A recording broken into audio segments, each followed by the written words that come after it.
Hi guys! Kamusta? Ako si Red Quaresma at welcome back sa aking channel. At yung bago pala kayo sa aking channel, huwag niyong kalimutan na mag-subscribe at sipahin na rin tayo ni bell button doon sa baba para updated kayo kung meron ako mga bagong video na i-upload dito sa aking channel.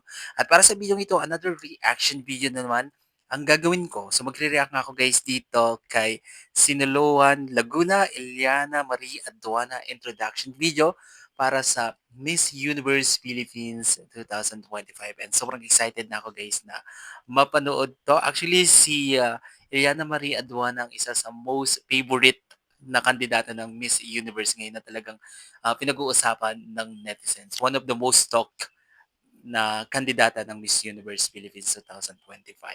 And, sobrang galing na galing din naman talaga ako sa kanya guys and sobrang gandang-ganda rin ako kay Iliana Marie Aduana. Kaya i-play na natin 'to.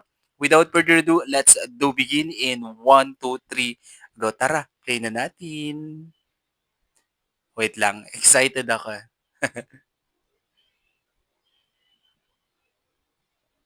Alright.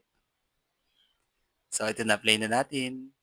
Hello, Eliana here. So today, fun facts muna tayo. Nung Ganda niya pinanganak 'no? ako, akala ni na mom hindi ako marunong magsalita or makarinig because I only learned how to express and communicate when I turned 3 years old. Ngayon, hindi Grabeng naman ako magsalita mapigil 'no? kakasalita. And kabalo na ako magbisaya tungod sa akong mga trabaho at mga kaibigan. Pero gamay lang ha.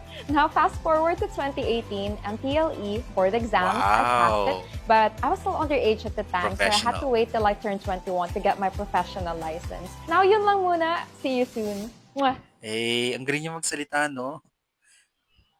Anyway, ang ganda ni, Liliana Marie Aduana 'no? Sobrang anong tawag dito, napaka-telegenic niya sa screen and, overflowing yung kanyang, charisma and grabe siyang magsalita 'no?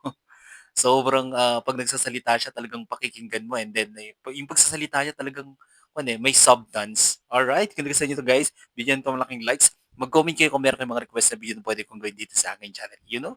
Bye po.